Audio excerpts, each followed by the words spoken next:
14 lunad kan sarong pampasaherong van, lugadan makalis aksidenteng mahulog ang bihikulo sa may gilid kan tinampo sa Libmanan, Camarines Sur.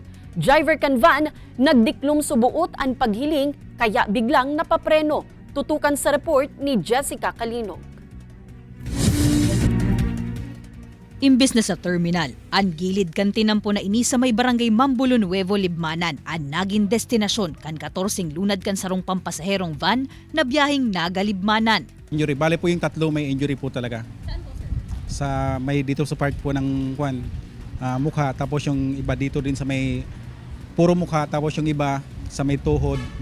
Tulos man na idinalagan sa ospital ang mga ini para sa magkakanigong medikal na atensyon.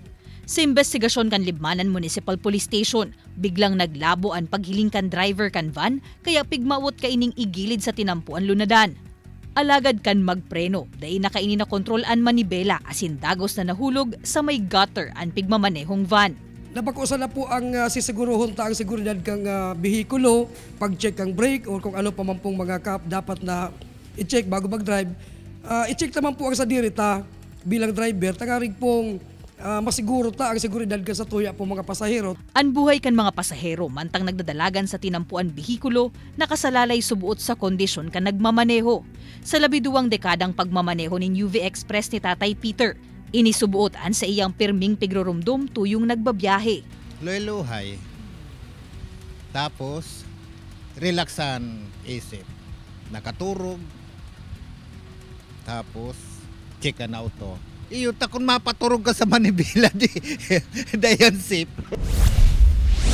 Sa Bulan Sorsogon, lugadan man ang tulong Jovenes, makalihis aksidenteng magkabanggaan ang piglulunadan kan mga ining motorsiklo.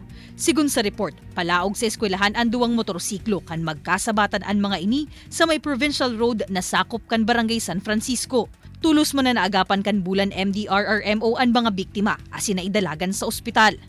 Kaibanan si Gerald Gandia, Jessica Calinog, Balitang Bicolandia.